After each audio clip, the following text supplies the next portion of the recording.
It's been 2 years of classroom chaos and it looks like more could be on the way. From today, more than 2 million primary school children can get vaccinated if they can get an appointment.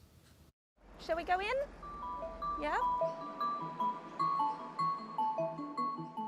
As young as 5 and holding mum's hand. Keep you nice and safe for when you start school. These primary school age kids are the first in the nation to get the COVID jab. Among them, Arlo and mum Erin. You're bringing your kids to get vaccinated today. You're one of the first in Australia. Why? I think it's really important that we vaccinate our children.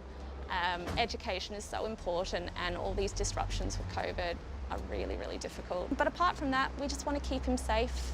We want to keep our friends and family safe. Was it a tough decision for you? No, not at all. No hesitation whatsoever. I trust the science. I'd rather they get vaccinated and feel a bit safer. Now, KK, how are you feeling about it? Not too bad. I don't mind needles. There were no tears, at least outside Sydney Children's Hospital. And what's this sticker say? Super brave. Super brave, there you go. They sat there, they barely flinched. Yeah, I'm very proud of them. They did really, really well. Did they do better than mum? They did do better than mum. I think sometimes the kids are braver than the parents. How did she go? She went great. Yeah? Yeah, very brave. Did it hurt? A tiny bit. Do you know why you got the vaccine? Yeah, to stay safe from COVID and it would make a less chance of me getting it. But these families are some of the lucky ones. With some vaccine shortages and a rush on appointments, school is set to go back with a mixed level of protection. Oh, that's a big one. Yeah, I just want school to be a safe place. So if there are measures that can be put in place to make it safe for the kids, then I want them there. Let's just try and get on with it. Really. No more homeschooling? No. How did that go for you? It's pretty stressful. I'm really happy to send Harry. It's great that she's had her vaccine and I just hope things sort of go back to normal as soon as they can. Even our trusted medical experts are divided.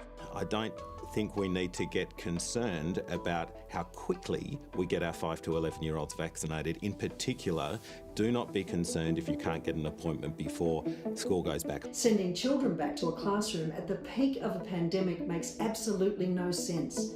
This announcement is not about keeping people safe, it's a recipe for chaos.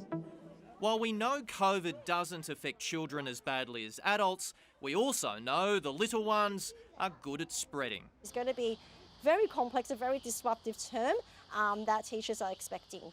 Teacher Alice Long says she and her colleagues feel like the new front line. In the US and the UK, we are seeing up to about 25% of teachers in schools being absent, falling sick to COVID, regardless of whether they're double vaccinated and boosted as well.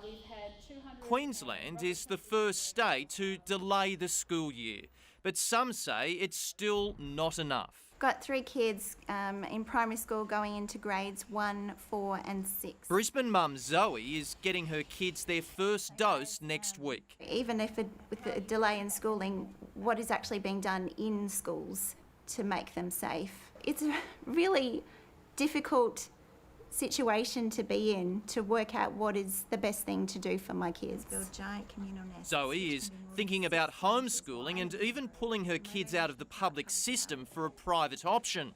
The mother of 3 wants more clarity from the government about COVID safety. So measures such as masks, definitely in primary school, need to be considered. It's been shown around the world that primary school kids can wear masks. Ventilation, well-ventilated schools. Principals can give leave, and they do all the time, for children to go travelling or if they want to go and join the circus.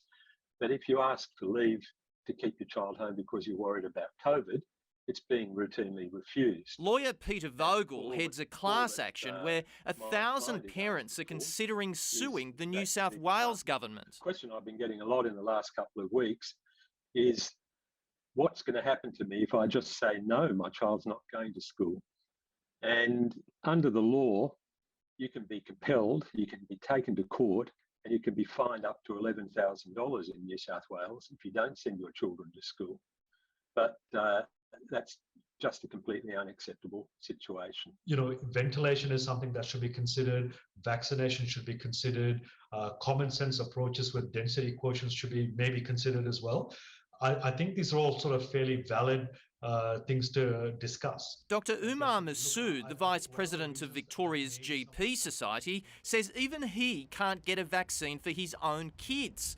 The father of three says medically it makes sense to buy time. I think if we have to delay it by 1 or 2 weeks, I don't think that'll be too much of an issue. If we can get more kids vaccinated, I think it certainly would be worth it. All right, we'll see you guys on the other side. All right. Good luck. Say bye. Bye.